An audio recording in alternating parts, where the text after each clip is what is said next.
ఓం శ్రీ సాయినాథాయ నమః. శ్రీ సాయి సచ్చరిత్రము 39వ అధ్యాయము. బాబా సంస్కృత పరిజ్ఞానము. భగవద్గీత శ్లోకానికి బాబా చెప్పిన అర్థము. మహాసమాధి మందిర నిర్మాణము. ఈ అధ్యాయంలో భగవద్గీత యందు గల ఒక శ్లోకానికి బాబా చెప్పిన అర్థము ఉన్నది. కొందరు బాబాకు సంస్కృతం తెలియదనియు అది నానాసాహెబ్ చందోర్కర్ చెప్పిందనియు అనుటచే హేమాడ్ పంతు 50వ అధ్యాయంలో ఈ సంగతిని విశదీకరించారు.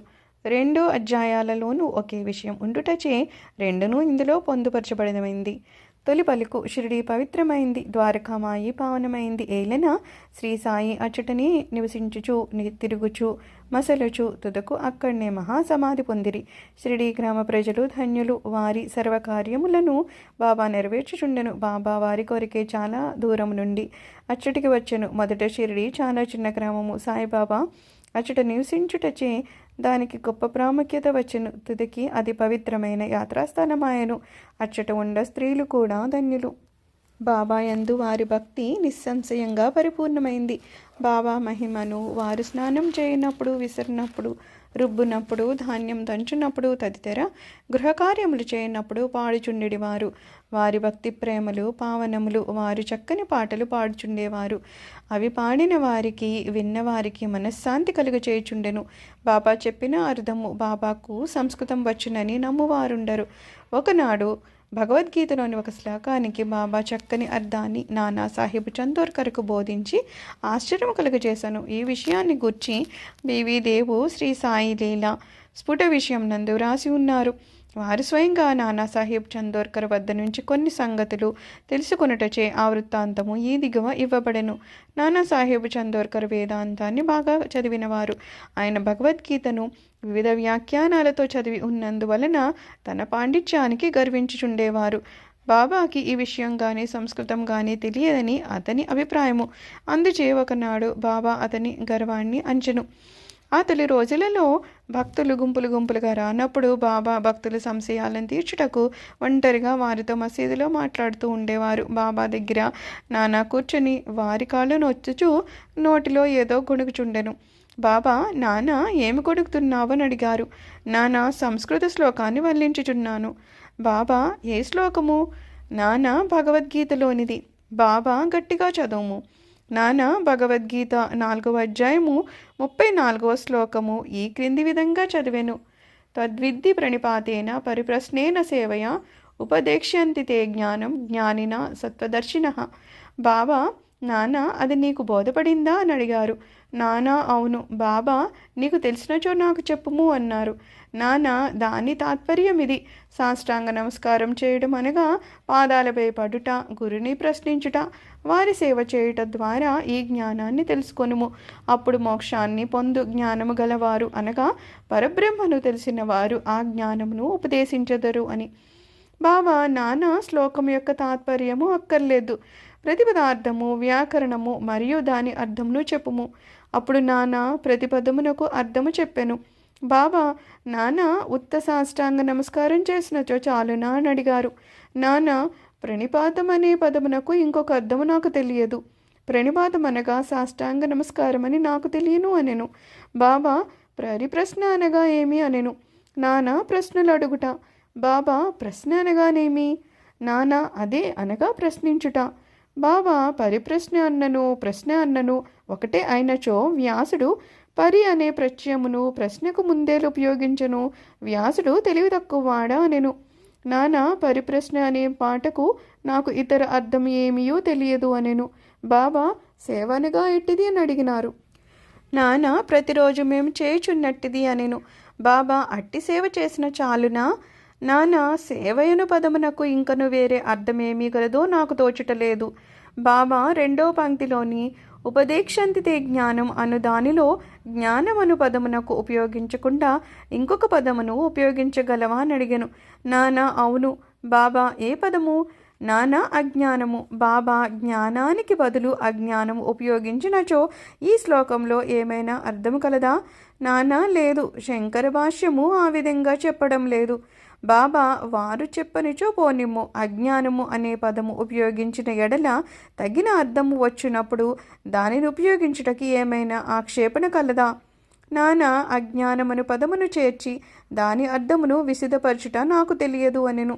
బాబా కృష్ణుడు అర్జున్ని జ్ఞానులకు తత్వదర్శులకు నమస్కారము ప్రశ్నించుట సేవ చేయమని చెప్పని ఎలా? స్వయంగా కృష్ణుడు తత్వదర్శి కాడా? వారి నిజంగా జ్ఞానమూర్తియే కదా. నానా అవును, అతడు తత్వదర్శియే. కానీ అర్జున్ని ఇతర జ్ఞానులను ఏల సేవించమనెనో నాకు తోచుటలేదు అనెను. బాబా నీకిది బోధపడలేదా అని అడిగెను. నానా సిగ్గుపడెను, అతని గర్వం అడిగెను. అప్పుడు బాబా ఇట్లు వ్యాఖ్యానించెను. జ్ఞానుల ముందు సాష్టాంగ నమస్కారం చేసినచో సరిపోదు, మనము సద్గురువునకు సర్వస్వ శరణాగతి చేయవలను. ఊరక ప్రశ్నించుట చాలదు. దుర్బుద్ధితో గాని దొంగ ఎత్తుతో గాని వారిని బుట్టలో వేయుటకు కానీ వారి తప్పులను పట్టుటకు గాని వానికి మాలిన ఆసక్తితో గాని అడగకూడదు. నిజంగా తెలుసుకొని దానిచే జ్ఞానంను మోక్షాన్ని పొందుటకు గాని ఆధ్యాత్మిక అభివృద్ధికి గాని అడగవలెను. సేవ అనగా ఇష్టం ఉన్నటో చేయవచ్చును, లేనిచో మానవచ్చుననే అభిప్రాయంతో చేయనది సేవ కాదు. శరీరము తనది కాదని, దానికి తాను యజమాని కాదనియు, శరీరము గురువు గారిదనియు, వారి సేవ కొరకే శరీరము ఉన్నదనియు భావించవలెను. ఇట్లు చేసినచో సద్గురువు శ్లోకంలో చెప్పబడిన జ్ఞానమును బోధించును. గురువు అజ్ఞానమును బోధించుననగా నాకు అర్థం కాలేదు. బాబా జ్ఞానము ఉపదేశమెట్లగును అనగా సాక్షాత్కారము బోధించడము ఎట్లు? అజ్ఞానమును నశింపచేయుటయే జ్ఞానము. జ్ఞానేశ్వర మహారాజు ఇట్లు చెప్పి ఉన్నారు. అజ్ఞానమును తొలగించుట ఇట్లు: ఓ అర్జున, స్వప్నము నిద్ర తొలగిపోయినచో మిగిలినది నీవుగా గ్రహింపుము. జ్ఞానమనగా అజ్ఞానాన్ని నశింపచేయుటయే, చీకటిని తరుముటయే వెలుతురు. ద్వైతమును నశింపచేయుటయే అద్వైతము. ద్వైతము నశింపచేసేదమనగా అద్వైతమును గూర్చి చెప్పుట, చీకటిని నశింపచేసేదమనగా వెలుతురు గూర్చి చెప్పుట. అద్వైతమును పొందవలెననినచో ద్వైతమనే భావాన్ని మనలో నుంచి తీసివేయవలెను. అది ఏ అద్వైతమును పొందు జ్ఞానము. ద్వైతములోనే ఉండి అద్వైతాన్ని గూర్చి మాట్లాడగలవారెవ్వరు? ఎవరైనా అట్లు చేసినచో నా స్థితిలోనికి వారు రానిదే. వారికి అది ఎట్లు తెలియను? దానినెట్లు పొందెదరు? శిష్యుడు గురువు వలె జ్ఞానమూర్తియే. వీరిద్దరికీ భేదము ఏమనగా గ్రహించే తీరు. గొప్ప సాక్షాత్కారము, ఆశ్చర్యకరమైన మానవాతీత సత్వము, మహాశక్తిమత్వము మరియు ఐశ్వర్య యోగము. సద్గురువు నిర్గుణుడు, సచ్చిదానందుడు. వారు మానవాకారమును అవతరించుట, జగత్తును మానవాణిని ఉద్ధరించుటకు మాత్రమే. దాని వలన వారి అసలైన నిర్గుణ స్వభావము కొంచెము కూడా వికారము చెందదు.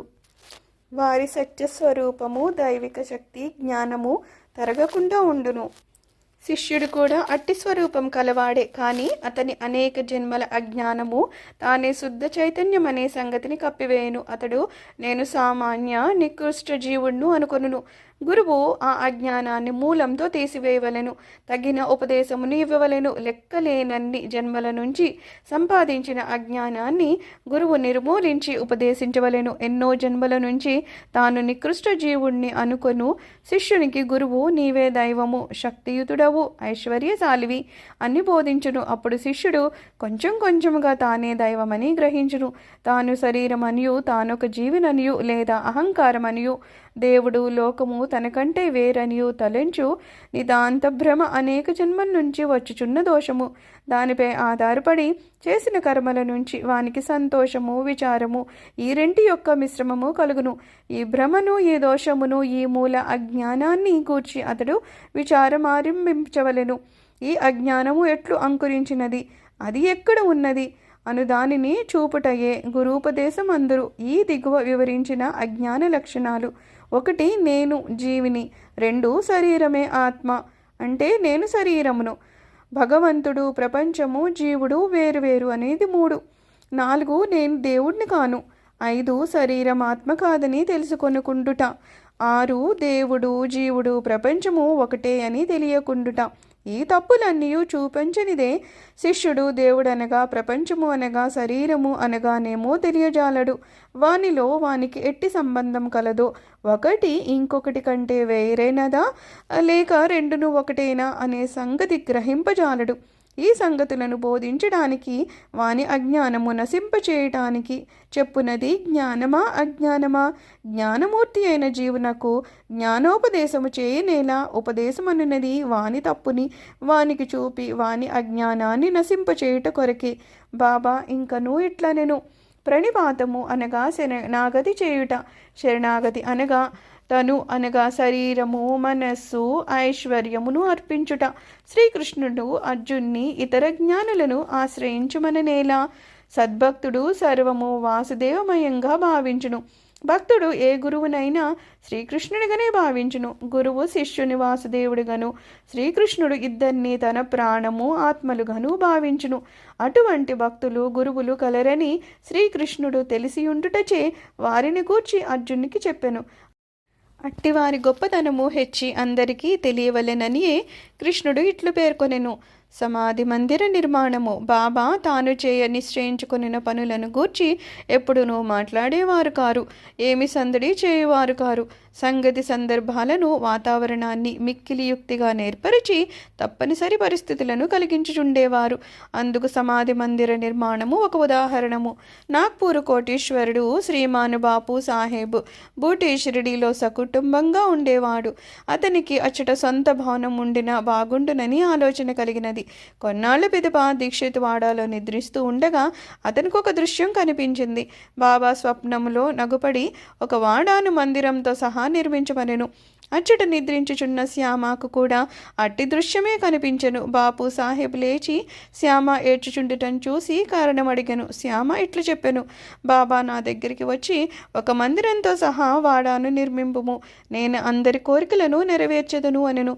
బాబా ప్రేమ మధురమైన పలుకులను విని భావావేశమున మైమరచితిని. నా గొంతుగా ఆర్చుకొని పోయెను. నా కండ్ల నుండి నీరు కారుచుండెను. నేను ఏడ్చుట మొదలెరి తిని. వారిద్దరి దివ్య స్వప్నములు ఒకటే అయినందులకు బాపు సాహెబ్ బూటీ విస్మయమందెను. ధనవంతుడొకట చేతను చేతనైన వాడొకట చేతను అచ్చట ఒక వాడాను నిర్మించుటకు నిశ్చయించుకొని శ్యామ సహాయంతో ఒక ప్లాను గీసెను. కాకా సాహెబ్ దీక్షిత్ దానిని ఆమోదించెను. దానిని బాబా ముందర పెట్టగా బాబా కూడా వెంటనే ఆమోదించెను. కుట్టుట ప్రారంభించిరి. శ్యామ పర్యవేక్షణ చేయుచుండెను. భూమ్యుపరి గృహము భూగృహము బావి పూర్తి అయ్యెను. బాబా కూడా లెండికి పోవునప్పుడు తిరిగి వచ్చినప్పుడు కొన్ని మార్పులను సూచించుచు సలహాలనిచ్చుచుండెను. మిగిలిన పని అంతయు బాపు సాహెబ్ జోగును చూడమనిరి. అది నిర్మించినప్పుడు బాపు సాహెబ్ బూటీకి ఒక ఆలోచన కలిగెను. చుట్టూ గదులు ఉండి దాని మధ్యన ఒక విశాలమైన హాలులో మురళీధరుని ప్రతిమను ప్రతిష్ఠ చేయవలనని తట్టెను. బాబాకి సంగతి తెలియజేసి వారి అభిప్రాయమును కనుగొనవలెనని శ్యామకు చెప్పెను. వాడా ప్రక్క నుంచి బాబా పోతూ ఉండగా వారిని శ్యామ ఈ విషయమును అడగగా బాబా అందులకు సమ్మతించి దేవాలయం పూర్తి కాగానే నేనే అచ్చట నివసించుటకు వచ్చేదను అని వాడా వైపు చూచుచూ, వాడా పూర్తయిన పిమ్మట మనమే దానిని ఉపయోగించుకొనవలెను. మనమందరము అచ్చట ఉందుము, అందరూ కలిసిమెలిసి ఆడుకొందుము, ఒకరినొకరు కౌగలించుకొని సంతోషంగా ఉండవచ్చును అనెను. దేవస్థాన మధ్య మందిరము కట్టుటకు అది తగిన శుభ సమయమా అని శ్యామ అడగగా బాబా సమ్మతించుటచే శ్యామ కొబ్బరికాయ తెచ్చి పగలకొట్టి దాన్ని ప్రారంభించెను. కొద్ది కాలంలో పని పూర్తి ఆయను. మురళీధర విగ్రహము తయారు చేయుటకు ఆజ్ఞాపించిరి. అది తయారు కాక మునిపే క్రొత్త సంగతి జరిగెను. బాబాకు తీవ్రమైన జ్వరము వచ్చెను. వారు కాయమును విడుచుటకు సిద్ధంగా ఉండిరి. బాపు సాహేబు మిక్కిలి విచారగ్రస్తుడాయను, నిరాశపడెను. బాబా సమాధి చెందినచో తనవాడ బాబా పాదములచే పవిత్రము కాదనియు తాను మదుపు పెట్టిన 1,00,000 రూపాయలు వ్యర్థమగుననియు చింతించను. కానీ బాబా సమాధి చెందక ముందు నన్ను రాతివాడలో ఉంచుడు అన్నట్టి పలుకులు బాపు సాహెబుకు కాక అందరికీ ఊరట కలిగించెను. సకాలమున బాబా పవిత్ర శరీరమును మధ్య మందిరములో పెట్టి సమాధి చేసిరి. ఇట్లు మురళీధర్ని కొరకు నిర్ణయించిన స్థలమునందు బాబాను సమాధి చేయుటచే బాబా ఏ మురళీధరుడనియు బూటీవాడ ఏ సమాధి మందిరమనియు అర్థము గ్రహించవలెను. వారి విచిత్ర జీవితము లోతును కనుగొన సఖ్యము కాదు. తాను కట్టించిన వాడాలో బాబా పవిత్ర శరీరము సమాధి అగుటచే బాపు సాహెబ్ బూటీ మిగుల ధన్యుడు, అదృష్టశాలి. శ్రీ సాయినాథాయ నమః. 39వ అధ్యాయము సంపూర్ణము. సద్గురు శ్రీ సాయినాథార్పణమస్తు. శుభం భవతు.